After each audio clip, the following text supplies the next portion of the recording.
بسم اللہ الرحمن الرحیم الحمد للہ نحمده ونستعینه ونستغفره ونؤمن به ونتوکل علیہ ونعوذ باللہ من شرور انفسنا ومن سیئات اعمالنا من يهده اللہ فلا مضل له ومن يضلله فلا هادی له ونشهد ان لا الہ الا اللہ وحده لا شریک له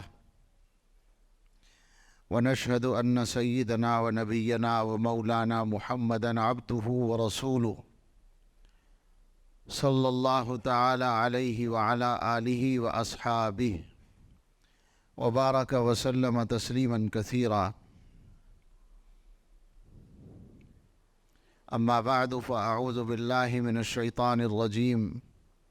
بسم الله الرحمن الرحيم. ان الذين قالوا ربنا الله ثم استقاموا فلا خوف عليهم ولا هم يحزنون. صدق الله العظيم.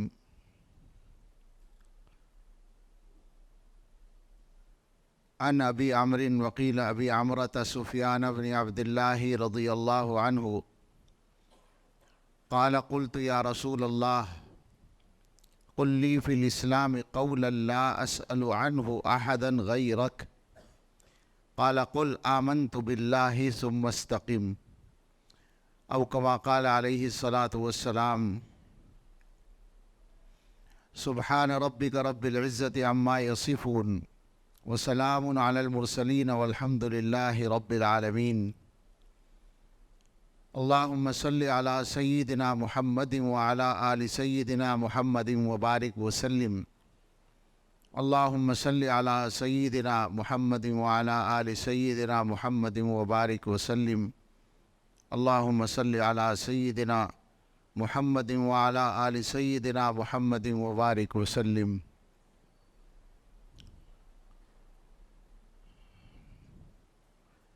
اللہ تعالی دینے والے ہیں اور ہم بندے لینے والے ہیں. اللہ تعالیٰ کو کسی سے کچھ لینے کی ضرورت نہیں اور ہمارا کام لیے بغیر چلتا نہیں. اللہ تعالیٰ عطا فرماتے ہیں اور ہمارے پاس یا اس پوری دنیا میں پوری کائنات میں کسی کے پاس جو کچھ ہے وہ سب اللہ کا دیا ہوا ہے. یعنی ہماری ہر ضرورت اللہ کی عطا سے پوری ہوتی ہے. اسی وجہ سے اللہ تعالیٰ کی نعمتیں شمار سے زیادہ ہیں کیونکہ ہر چیز اللہ کی نعمت ہے. ہمارا وجود اللہ کی نعمت ہے. وجود کی بقا کے لیے سانس جو لیتے ہیں وہ اللہ کی نعمت ہے. اس سانس کے لینے کے لیے جو آکسیجن اللہ نے ہوا دی ہے وہ اللہ کی نعمت ہے. اور اس کے بعد کھانا پانی لباس کپڑا مکان جائیداد گھر بار آل اولاد اور دنیا کی تمام چیزیں جو ہمارے کام آتی ہیں وہ سب اللہ کی نعمت ہیں. بعض علماء نے لکھا ہے کہ انسان جو ایک لقمہ کھاتا ہے ایک کھانا کھاتا ہے اس کے تیار ہونے میں 300 آدمی کام کرتے ہیں. دنیا میں مختلف مرحلے ہوتے ہیں. اس کی تفصیل مجھے نہیں کرنی بات دور چلی جائے گی. بس اتنا سمجھ لیں کہ اکیلا کوئی بھی آدمی تنہا مکمل انتظام اپنے لیے کھانے کا بھی نہیں کر سکتا. کھیتی سے لے کر سارے مرحلوں پر آپ غور کر لیں تو سمجھ میں آئے گا. تو مطلب یہ ہے کہ ہر چیز اللہ کی نعمت ہے. اسی وجہ سے اللہ تعالیٰ نے بتا دیا ہے کہ اللہ کی نعمتوں کو گننا چاہو شمار کرنا چاہو تو یہ تمہارے بس کی بات نہیں ہے. لیکن ہمیں جو اس وقت اس بات کے بعد جس بات پر توجہ دلانی ہے وہ یہ ہے کہ اللہ تعالیٰ کی نعمتیں جن کی طرف اشارہ ہوا اور جن کو عام طور سے ہم لوگ نعمت کے طور پہ جانتے ہیں وہ ساری کی ساری نعمتیں دنیا کی ضرورتوں سے تعلق رکھتی ہیں. کھانا پینا اور جو بھی کچھ ہے دنیا میں. اور عام طور پر ہم لوگوں کو، مسلمانوں کو، یا مسلمانوں میں جن لوگوں کو کا مزاج دیندارانہ ہے، ان کو جو عادت ہے وہ انہی نعمتوں پر اللہ کا شکر ادا کرنے کی ہے۔ کھانا کھایا الحمدللہ، پانی پیا الحمدللہ، بچہ پیدا ہوا اللہ کا شکر، اللہ نے اولاد دے دی، دکان میں کوئی نفع ہوا الحمدللہ۔ یعنی دنیاوی ضرورتوں پر ہم اللہ تعالیٰ کا شکر ادا کرتے ہیں، اگرچہ جتنا کرنا چاہیے نہیں کرتے، لیکن جو کچھ کرتے ہیں وہ زیادہ اسی سے جڑا ہوا ہے۔ لیکن قرآن و حدیث سے پتہ یہ چلتا ہے کہ اللہ تعالیٰ کی یہ نعمتیں، حالانکہ ان میں سے چھوٹی نعمت بہت بڑی ہے، بہت قیمتی ہے، وہ ہم کسی قیمت سے خرید نہیں سکتے اگر ہم سے چھن جائے، اس کے باوجود یہ ساری نعمتیں مل کر اللہ تعالیٰ کی ایک نعمت کا مقابلہ نہیں کر سکتی جس کا تعلق بنیادی طور پر آخرت سے ہے، آخرت کی نجات سے ہے، اس کا نام ہے ایمان۔ ساری نعمتیں ایمان اور ہدایت کے مقابلے میں کچھ بھی نہیں ہیں۔ یعنی دوسرے لفظوں میں یہ کہ اگر انسان کو دنیا میں ایمان ملے اور ساری نعمتیں اسے چھن جائیں تو بھی وہ نقصان میں نہیں ہے۔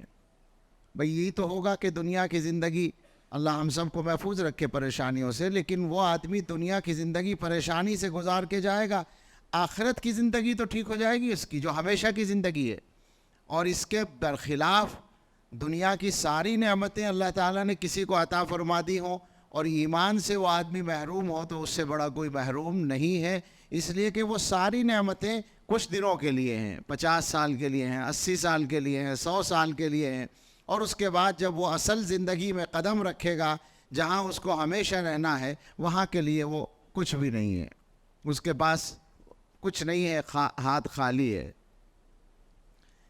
قرآن کریم کی ایک سورت جمعہ کے دن عام طور پر پڑھی جاتی ہے، سورہ ھل اتاک حدیث الغاشیہ، سورۃ الغاشیہ۔ اس میں فوراً اگلی آیت ہے وجوہ یومئذ خاشعہ عاملہ ناصبہ۔ اللہ تعالیٰ نے آخرت کا منظر بیان کیا کہ قیامت میں کچھ لوگ، کچھ چہرے ذلیل ہوں گے، حالانکہ وہ کام کیے ہوئے ہوں گے، عاملتن، اور تھکے ہوئے ہوں گے کام کر کر کے، ناصبتن، دنیا سے آئیں گے کام کر کے اور تھک کر آئیں گے، تو اب تو انہیں آرام کی ضرورت تھی لیکن وہ ذلیل ہوں گے، تصلیٰ نارا حامیہ، جہنم میں چلے جائیں گے۔ وہی ہیں جن کے پاس ایمان نہیں ہوگا۔ تو عرض یہ کرنا ہے کہ ہم مسلمانوں کو بہت زیادہ اہمیت کے ساتھ، شعور کے ساتھ اور احساس ذمہ داری کے ساتھ اللہ تعالیٰ کی اس ایمان والی نعمت کی قدر کو سمجھنا چاہیے۔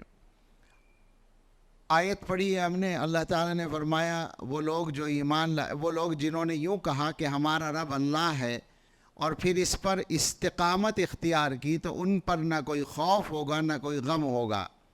حدیث پڑھی ہے حضور علیہ الصلاۃ والسلام سے ایک صحابی نے پوچھا، سفیان بن عبداللہ ثقفی نے رضی اللہ عنہ، کہ مجھے اسلام کے بارے میں کوئی ایسی بات فرما دیں کہ آپ کے علاوہ کسی سے پوچھنے کی ضرورت پیش نہ آئے۔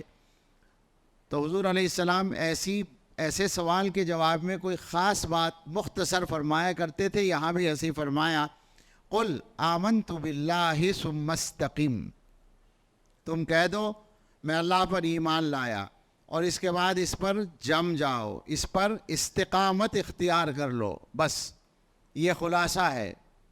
تو آج کے زمانے میں جو حالات ہیں، دو لفظوں میں دنیا کے اندر شیطان کی نمائندہ طاقتیں پوری قوت کے ساتھ حملہ آور ہیں نعمت ایمان پر، اور ان کی ساری کوششوں کا ماحصل یہی ہے، خلاصہ یہی ہے کہ ایمان والوں سے ایمان چلا جائے، اور اس کے لیے وہ طرح طرح کے منصوبوں پر کام کر رہی ہیں۔ یہ کوئی الزام نہیں ہے، بلکہ وہ تو اپنی اس کو کارگزاری سمجھتے ہیں، اگر ہم ان کے سامنے بیان کریں تو وہ تو خوش ہوں گے کہ ہماری بات جانتے ہیں، اچھا ہے۔ ہم کوئی الزام ان پر نہیں لگا رہے، وہ تو اپنا کارنامہ سمجھ کر یہ کام کرتے ہیں دنیا میں ہر جگہ۔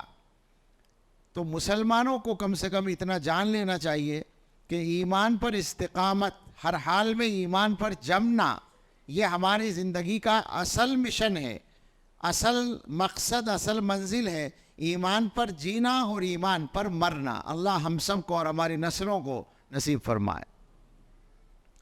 استقامت جس کو کہتے ہیں ایمان پر، اس کا مفہوم یہ ہے کہ دنیا کا کوئی مفاد، دنیا کی کوئی غرض، دنیا کی کوئی خواہش یا دنیا کی کوئی پریشانی انسان کو ایمان کے تقاضوں سے ہٹانے میں کامیاب نہ ہو۔ رسول اللہ صلی اللہ تعالیٰ علیہ وسلم کی پوری سیرت، ایک ایک دن اور ایک ایک دن کا ایک ایک لمحہ آپ دیکھ ڈالیں، استقامت کا ظاہر ہے وہ تو نمبر 1 نمونہ ملے گا۔ آپ کے صحبت یافتہ، آپ کے تربیت یافتہ، آپ کے زیارت کیے ہوئے حضرات صحابہ رضی اللہ عنہم، ان کی زندگیوں کو آپ دیکھیں تو انہوں نے ہر قسم کے حالات کا مقابلہ کیا ہے، ایمان کے بارے میں کوئی سمجھوتا نہیں کیا۔ سب سے بڑے صحابی، جانشین انبیاء، جانشین رسول اللہ صلی اللہ علیہ وسلم، حضرت ابوبکر صدیق رضی اللہ تعالیٰ عنہ، جو حقیقت میں حضور علیہ السلام کے خلیفہ ہیں، بعد والے ان کے خلیفہ ہیں، حقیقت میں حقیقی خلیفۃ رسول اللہ صلی اللہ علیہ وسلم ابوبکر صدیق ہیں، اور ان کی جو کارگزاری کا خلاصہ ہے، ان کی جو خصوصیت کہہ سکتے ہیں یا ان کا سب سے بڑا کارنامہ کہہ سکتے ہیں، وہ یہی ہے کہ انہوں نے ایمان کے باب میں کوئی سمجھوتا نہ کیا اور امت کو بھی نہ کرنے کا پیغام دے دیا۔ اَيُنْقَصُ الدِّينُ وَأَنَا حَيٌّ، سارے خطرات آئے تھے، ان کی تفصیلات 1 گھنٹے بھی بیان ہو سکتی ہیں، اشارہ کرنا ہے صرف۔ جھوٹے مدعیان نبوت تھے، مانعین زکوٰۃ تھے، اور طرح طرح کی مخالفتیں تھیں، لیکن انہوں نے طے کر دیا تھا مقابلہ کرنا ہے سب کا، ایمان کے معاملے میں، دین کے معاملے میں سمجھوتا نہیں ہونا ہے۔ سارے صحابہ کرام کی زندگی کا خلاصہ یہی ہے۔ اور اس کے بعد امت میں جتنے بڑے علماء، فقہاء، محدثین، مشائخ، اولیاء، جو کچھ بھی گزرے ہیں شروع سے لے کر آج تک، ان سب کی زندگیوں کا خلاصہ بھی یہی بنتا ہے کہ مشکلات کو برداشت کیا جائے، مقابلہ کیا جائے، مگر ایمان کے باب میں اور ایمان کے تقاضوں کے باب میں کوئی سمجھوتا نہ کیا جائے۔ یہ خلاصہ ہے۔ نفسانی خواہشات ہوں یا دنیاوی خواہشات یا دنیاوی ضرورتیں ہوں یا حکومتوں کے دباؤ ہوں، ایک تاریخ ہے، پوری لمبی تاریخ ہے۔ تابعین کے دور میں بہت سارے حضرات ہیں، امام اعظم ابو حنیفہ بھی ان میں آتے ہیں، امام احمد ابن حنبل بھی آتے ہیں، اور اس کے بعد امت کے اندر بے شمار علماء جنہوں نے حکومتوں کی زیادتیوں کو برداشت کیا، حکومتوں کا دباؤ بھی قبول نہیں کیا، اور اپنے صحیح موقف کو بھی نہیں چھوڑا۔ آپ سوچیں ذرا کہ ان حضرات کا جو کردار ہے وہ اپنے لوگ مسلم حکمراں تھے، خلفاء تھے، سلاطین تھے، مسلم سلاطین، مسلم بادشاہ، جو کسی غلط معاملے پر ان کو مجبور کر رہے تھے۔ وہاں مسئلہ ایمان سے ہٹنے کا تھا بھی نہیں، مگر ایمان کے صحیح معاملات کو بچانے کا مسئلہ تھا، ایمان کی صحیح تفصیلات کو محفوظ رکھنے کا مسئلہ تھا۔ وہاں انہوں نے کوئی سمجھوتا نہیں کیا، وہاں گویا کہ صحیح رائے سے، صحیح نظریے سے کوئی سمجھوتا نہیں کیا۔ تو کیسے گنجائش ہو سکتی ہے کسی ایمان والے کے لیے کہ دنیا کی کسی بڑی سے بڑی طاقت کے سامنے آ کر وہ اپنے ایمان کے معاملے میں کوئی سودا سمجھوتا کر سکے؟ یہ گنجائش ہو ہی نہیں سکتی۔ نمونے ہیں ہمارے پاس، آپ نے پڑھا ہوگا حضرت عمر فاروق رضی اللہ تعالیٰ عنہ کے زمانے میں ایک چھوٹا سا لشکر 25-27 آدمیوں کا، جس کو سریہ کہتے ہیں عربی میں، گیا تھا شام کے علاقے میں جو روم کی حکومت کے دائرے میں آتا تھا۔ وہاں اتفاق سے ایک بڑی فوج موجود تھی، اس فوج نے ان کو پکڑ لیا، بجائے اس کے کہ مقابلہ ہوتا ہے گرفتار ہو گئے۔ اور روم کا جو بادشاہ تھا وہ اس زمانے میں ان دنوں اسی علاقے میں کیمپ کیے ہوئے تھا قریب میں، لہٰذا اس کے پاس وہ ان کو لے گئے۔ اس لشکر کے جو سردار تھے عبداللہ ابن حذافہ سہمی رضی اللہ عنہ تھے۔ بادشاہ کو بتایا گیا یہ مسلمان ہیں اور یہ ہمارے علاقے میں پکڑے گئے ہیں۔ بادشاہ نے کہا میرے پاس لاؤ۔ اس کے ذہن میں ایک منصوبہ آیا، اور وہ منصوبہ یہ تھا کہ یہ 20 25 30 آدمی ہیں، ان کو اگر ہم اسلام سے پھیرنے میں کامیاب ہو گئے، مرتد بنانے میں کامیاب ہو گئے، تو یہ بہت بڑی کامیابی ہوگی. چونکہ انہوں نے سن رکھا تھا کہ کوئی مسلمان اپنا ایمان نہیں چھوڑتا. ہم نے بھی سن رکھا تھا. مجھے یاد ہے یہ بات، اب سے کوئی 20 25 سال پہلے تک ہم ذرا جوشیلے بیان کرتے تھے اور دھڑلے سے کہتے تھے کہ کوئی مسلمان اپنا ایمان نہیں چھوڑتا، فخر سے کہا کرتے تھے. لیکن اب جب یہ وقت آیا ہے کہ کچھ بول سکے تو یہ کہنے کی ہمت ہی نہیں رہی. اب سر جھک گیا ہے، اس لیے کہ روزانہ ہم سن رہے ہیں کہ فلاں جگہ مسلمانوں نے اپنا ایمان، 1 نے 2 نے 4 نے، لڑکے نے لڑکی نے فلاں نے دے دیا اپنا ایمان. میں کوئی لاکھوں کی تعداد کی بات نہیں کر رہا، لیکن ایک مسلمان بھی اگر اپنے ایمان سے ہاتھ دھوتا ہے تو سب کے لیے شرم کی بات ہے، یا نہیں؟ سوچے ذرا. اور ایسے کہ واقعات ہزاروں تو ہو چکے ہیں متعین طور پر. ایسی آبادیوں میں، ایسے قصبوں میں ہم جا چکے ہیں، ہمیں بلایا گیا اسی عنوان سے، جہاں مثلاً 20,000 کی آبادی میں 20 یا 25 یا 30 لڑکیاں غیروں کے یہاں چلی گئیں. ایسے واقعات جگہ جگہ ہو چکے ہیں. اور اسی کی طرح سے لڑکوں کے بھی معاملات ہیں.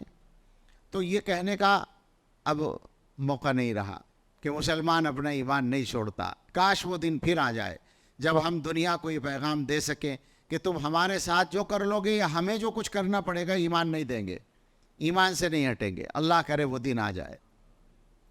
تو اس نے سوچا کہ مسلمان ایمان سے پھرتے نہیں ہیں، اور آج یہ پھنس گئے ہیں 25 27 آدمی، تو دباؤ ڈال کر ان کو ایمان سے ہٹایا جا سکتا ہے، ان کے دین سے. لہذا اس نے بلایا اور ان سے کہا کہ ہمارا مذہب قبول کر لو، عیسائی مذہب. انہوں نے کہا، سوال ہی پیدا نہیں ہوتا. تو اس نے کہا کہ بہت بڑا انعام دوں گا. انعام یہ بتایا کہ اپنی بیٹی تمہارے نکاح میں دے دوں گا. دنیا کی 2 بڑی طاقتوں میں سے ایک طاقت تھی وہ، اس کا بادشاہ یہ کہتا ہے میں اپنی بیٹی تمہیں دے دوں گا، یعنی دعوت بنا لوں گا. آپ سوچیں ذرا، آج بھی تو یہی ہو رہا ہے، شادی بیاہی کے چکر میں ہو رہا ہے نا. اور وہاں اتنی بڑی شادی ہونے جا رہی ہے، یعنی پیشکش ہو رہی ہے کہ دنیا کے طاقتور ترین انسان کی بیٹی ملنے کا امکان ہے. آدھی حکومت بھی تمہیں دے دوں گا. ظاہر ہے جب داماد بن جائے گا تو حکومت دینے میں کیا پریشانی ہے، آدھی حکومت تمہارے حوالے کر دوں گا. کتنی بڑی آزمائش ہے. لیکن اسی جگہ پر استقامت کا مطلب سمجھ میں آتا ہے. انہوں نے فرمایا کہ نہیں، بےتکلف، یہ قابل غور مسئلہ ہی نہیں تھا. یعنی ایسا نہیں کہ انہوں نے سوچا ہو کچھ دیر اور پھر طے کیا ہو کہ بھائی نہیں یہ مناسب نہیں رہے گا. نہیں، فوراً انہوں نے انکار کر دیا. اب ظاہر ہے کہ وہ بہت بڑا بادشاہ تھا اور بیٹی تک کی پیشکش کر دی اور قبول نہیں کی گئی. ایک عام سا آدمی ہے، اس نے قبول نہیں کیے تو اس کی توہین تو ہو گئی نا. اسے غصہ آیا اور اس نے کہا کہ اب تم لوگوں کو عبرتناک سزا دی جائے گی. حکم دیا کہ تیل پکایا جائے، بڑے سے کڑھاؤ میں تیل پکایا گیا، اور ایک آدمی کو ان میں سے پکڑ کے تیل میں ڈلوا دیا. فوراً وہ شہید ہو گئے، جل گئے.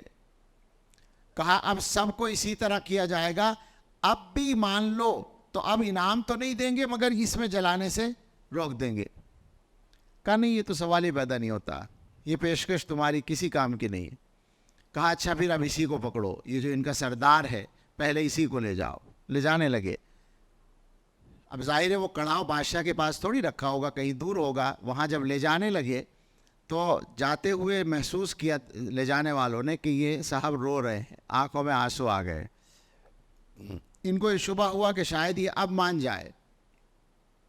تو بادشاہ کو اطلاع کیا کہ یہ آدمی رو رہا ہے. بادشاہ نے کہا بلاؤ. وہ تو کسی نہ کسی طرح اس چکر میں تھا کہ یہ ایمان سے پھر جائے، اسلام چھوڑ دے. بلاؤ. کیا بات ہے بھائی، تم رو رہے ہو، کیا ہماری پیشکش قبول کرنے پر اب غور کر رہے ہو؟ کہا کیوں، یہ کیسے سمجھا کہ تم رو رہے ہو نا، شاید ڈر رہے ہو. تو انہوں نے کہا نہیں، یہ تمہاری سزا کے ڈر سے نہیں رو رہا ہوں میں، بلکہ ایک اور بات ہے.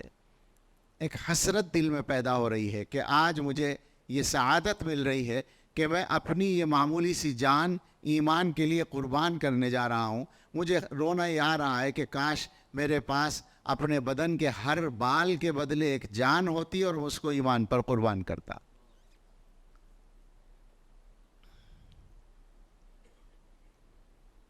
اس استقامت کے بعد اس کے اوپر بھی ایسا اثر پڑا کہ اس نے سزا ملتوی کر دی اور بس اتنا کہا کہ اگر تم میری پیشانی چومو تو میں تمہیں اور تمہارے ساتھیوں کو چھوڑ دوں گا.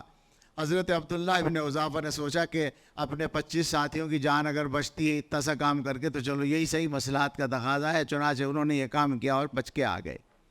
ایمان بھی بچا, جان بھی بچی. تو اچھا یہی ایک چیز اور سمجھنے کی ہے, ہم کسی پر الزام نہیں لگاتے, تاریخی حقائق ہے. آپ دیکھیں مزاج کیا ہے ان لوگوں کا پہلے دن سے, آج نہیں ہے. مسلمانوں سے کسی طرح ایمان چھینا جائے, مسلمانوں کو اسلام سے ہٹایا جائے, اس کے لیے گویا بڑے سے بڑا بادشاہ ذاتی طور پر کوشش کرتا تھا. آج بھی یہی ہوتا ہے, آج بھی جو بڑے سے بڑا طاقتور انسان ہے دنیا کا وہ اس کے لیے کوشش کرتا ہے, اس کے لیے منصوبے بناتا ہے, اس کے لیے بجٹ پاس کرتا ہے اور کام کرتا ہے اس کے لیے. اور ہر دور میں ہوا ہے. دہشت گردی کا الزام ہمارے اوپر ہے لیکن اس کام کے لیے ہمیشہ دہشت گردی کی گئی ہے. مسلمانوں میں کون نہیں جانتا ابرہہ کا واقعہ, الم تر کیف فعل ربک باصحاب الفیل کا قصہ. کیا تھا وہ ابرہہ کا واقعہ؟ بھئی جو آدمی گویا صحیح دین کے مرکز کو, کعبے کو ڈھانے کے لیے آ رہا تھا, اس سے بڑی دہشت گردی اور کیا ہو سکتی ہے؟ دہشت گردی کا لفظ تو اس زمانے میں بولا جانے لگا, لیکن ہمیں بتائیں کوئی اس سے بڑی دہشت گردی کیا؟ تاریخ بتا رہی ہے. تاریخ کے سینے میں سے بہت سارے واقعات محفوظ ہیں. خیر یہ ایک الگ موضوع ہو جائے گا. میں واپس آتا ہوں. کہنا یہ ہے کہ استقامت کا مسئلہ ہے. ایمان کے معاملے میں کوئی سمجھوتا نہیں ہے, اور ایمان کے تقاضوں کو پورا کرنے کے لیے چاہے مال کا کوئی مفاد سامنے آئے, یا خواہشات نفسانی کا معاملہ آئے, یا دنیا کی کسی عہدے اور منصب کی بات آئے, تو ہمارے سامنے جو نمونہ ہے وہ یہی ہے. اس وقت مسلمان جس قسم کے حالات سے گزر رہے ہیں اس میں بہت زیادہ, کیا لفظ بولیں, کمزوری آ گئی ہے. آسانی لفظ بول دینا چاہیے. بات یہ نہیں ہے کہ دشمن اس زمانے میں کچھ زیادہ طاقتور ہو گئے ہیں, ہمیشہ طاقتور رہے ہیں. اور ایسا بھی نہیں ہے کہ اس زمانے کے دشمن زیادہ بڑے دشمن ہیں اور پہلے والے کچھ ہلکے تھے. یہ خیال کبھی مت کیجئے گا. جو لوگ دنیا کی بڑی سے بڑی طاقت ایک آدمی کو ایمان سے پھیرنے کے لیے بیٹی پیش کرے, وہ کچھ کم دشمن تھے؟ سوچیں ذرا. جو لوگ کعبے کو ڈھانے کے لیے آئے وہ کم دشمن تھے. جو رسول اللہ صلی اللہ علیہ وسلم کی جان لینے کے لیے ہمیشہ سازشیں کرے وہ کچھ کم دشمن تھے. ان سے بڑے دشمن آج کے نہیں ہیں. دشمنی ہمیشہ رہی ہے, مگر مقابلہ ہے یہ, اور مقابلے میں جو کمزور ہوتا ہے وہ مانا جاتا ہے. اور مسلمان کی جو کمزوری ہے وہ اصل ایمان کی کمزوری ہے, اور کوئی کمزوری نہیں ہے. میں صاف بات کر رہا ہوں. میرے کہنے کا یہ مطلب نہیں ہے کہ مسلمان ہتھیاروں کی تیاری کریں. مسلمانوں کی حکومتوں کے پاس سب کچھ ہے لیکن ایمان کی طاقت کمزور ہے. مجھے معلوم ہے, میں جان کر کہہ رہا ہوں, معلومات کی بنیاد پر کہہ رہا ہوں کہ مسلم حکومتوں کے پاس کس چیز کی کمی ہے. آپ اخبارات دیکھیں تو پتہ چلے گا. اخبار تو آج کل کون دیکھتا ہے, ہم جیسے ان پڑھ لوگ دیکھ لیتے ہیں, ورنہ تو سب اس سے ہی معلوم ہو جاتا ہے. تو پچھلے سال یا اس سے پہلے سال امریکہ سے سب سے بڑی ڈیل جو اسلحہ کی, ہتھیاروں کی ہوئی ہے وہ سعودی عرب کی ہوئی ہے, اور ایسا شاید 2-3 سال سے ہوتا رہا ہے. یعنی امریکہ سے سب سے زیادہ ہتھیار خریدنے والا ملک سعودی عرب ہے. مگر کیا فائدہ ہے ان ہتھیاروں کا؟ ایمان کی طاقت جب نہیں ہے اور ایمان کے تقاضوں کو پوری طرح سمجھنے کی بات نہیں ہے تو کیا فائدہ ہے؟ تو میں ہتھیار کی طاقت کی بات نہیں کر رہا ہوں. مسلمان کی اصل جو طاقت ہوتی ہے وہ ایمان کی طاقت ہوتی ہے, اور اس کا دشمن ہمیشہ اسباب اور وسائل کی طاقت لے کر آتا ہے. آج کا دشمن بھی یہی کر رہا ہے. اب اس کا مقابلہ کرنے کے لیے اسباب تو مسلمان کے پاس بھی ہے. مثلا یہ کہ وہ ایمان کو ختم کرنے کے لیے, الحاد پھیلانے کے لیے تعلیمی اداروں کا استعمال کر رہے ہیں. تو کیا مسلمان اپنے تعلیمی ادارے بنا کے ان کا استعمال نہیں کر سکتے ایمان کو بچانے کے لیے یا ایمان پھیلانے کے لیے؟ وہ سوشل میڈیا کا استعمال کر رہے ہیں، وہ ٹیلی ویژن کا استعمال کر رہے ہیں، یا وہ اور ذرائع کا استعمال کر رہے ہیں، تو ہمارے اوپر کس نے پابندی لگا دی ان ذرائع کا استعمال کرنے میں؟ مگر مسئلہ کیا ہے کہ جب ہمارے سامنے یہ چیزیں اہمیت رکھیں گی تو ہم کچھ کریں گے۔ ہمارا حال یہ ہے کہ اس وقت ہم ایمان کی کمزوری کے نچلے درجے پر پہنچے ہوئے ہیں۔ ہمیں دنیا کا چھوٹے سے چھوٹا مفاد دین اور دین والوں کو بڑے سے بڑا نقصان پہنچانے کے لیے تیار کر دیتا ہے۔ اس وقت جو حالات ہیں اصل وہ کمزوریاں ہیں جو ہمارے درمیان پائی جاتی ہیں۔ ابھی ایک مجلس میں ہم لوگ بات کر رہے تھے، مسلمانوں کی کمزوری یہ ہے کہ مسلمان اپنے ہی بھائیوں کے خلاف مخبری کرتے ہیں بڑی تعداد میں، مرد بھی اور عورتیں بھی، اور ہر جگہ کرتے ہیں، کوئی جگہ بچی ہوئی نہیں ہے۔ میں اپنے ہندوستان کی بات کر رہا ہوں، ہندوستان میں جگہ جگہ جا کر جو براہ راست معلوم کیا ہے وہ یہی ہے۔ خیر اس کو بھی چھوڑیں، مسلمانوں کی کمزوری یہ ہے کہ ہندوستان کی آبادی میں مسلمانوں کا جتنا تناسب ہے اس کے اعتبار سے نشہ کرنے والوں کی تعداد مسلمانوں میں زیادہ ہے۔ یعنی جو ایمان سے محروم ہیں وہ نشہ کم کر رہے ہیں، اور جو ایمان والے ہیں وہ نشہ زیادہ کر رہے ہیں، اور یہ بات ہر جگہ ہے، کوئی جگہ اس سے بچی ہوئی نہیں ہے، کوئی شہر نہیں، کوئی گاؤں بچا ہوا نہیں ہے۔ میں ایسے گاؤں بھی جانتا ہوں، ایک صوبے میں ایک گاؤں میں جانا ہوا 2-3 سال پہلے، اب تو کچھ بہتری آئی ہے۔ 2-3 سال پہلے جب ہم پہلی بار گئے تو پتہ چلا کہ یہ گاؤں مسلمانوں کا ہے، اور اپنے صوبے میں اسمیک کی تجارت میں دوسرے نمبر پر ہے۔ چھوٹا سا گاؤں، مرد بھی اور عورتیں بھی تجارت کرتے ہیں۔ عجیب عجیب حالات ہیں۔ سودی قرضہ ہر جگہ مسلمانوں کے یہاں سودی قرضے کا کہ جال میں پھنسے ہوئے ہیں، اور اس کی وجہ سے نقصانات کتنے ہو رہے ہیں اس کو تو زبان پہ لانا مشکل ہے، کس طرح کے نقصان ہو رہے ہیں۔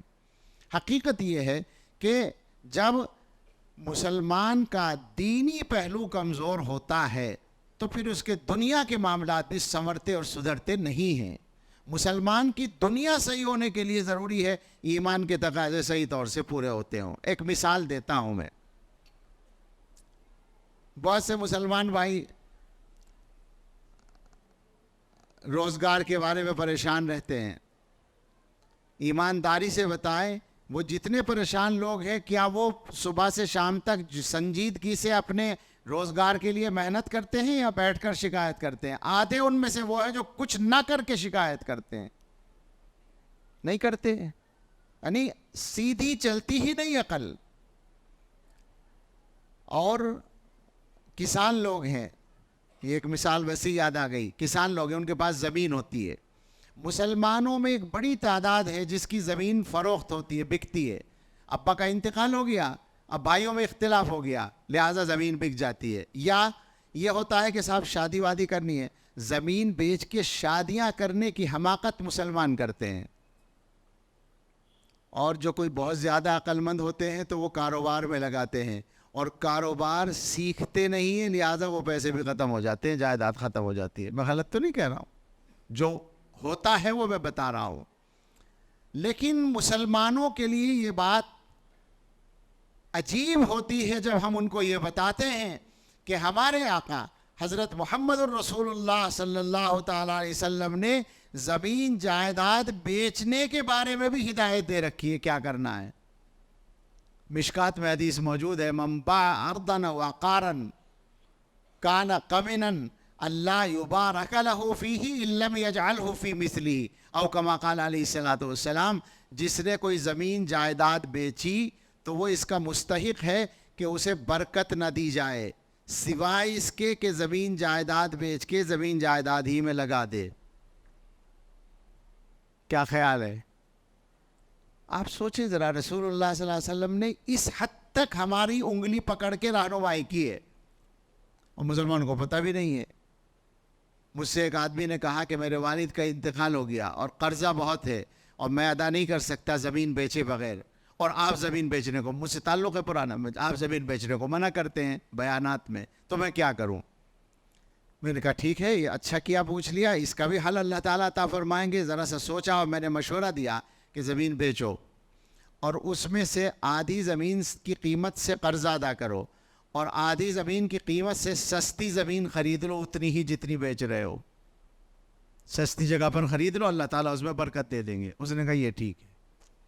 تو بات اس موضوع پر نہیں ہو رہی، بطور مثال یہ بات آئی تھی۔ مجھے تو یہ عرض کرنا تھا کہ مسلمان جب اپنے دین کے سلسلے میں صحیح راستے پر نہیں ہوتا اور ایمان کی قدر و قیمت اس کے دل میں نہیں ہوتی تو پھر وہ اسی طرح ذلیل و خوار ہوتا ہے، کسی سے کوئی شکایت نہیں۔ سچی بات ہے، مجھے عادت ہے حالات کا لفظ میں بولتا ہوں تو دنیا کے حالات پر بات نہیں کرتا۔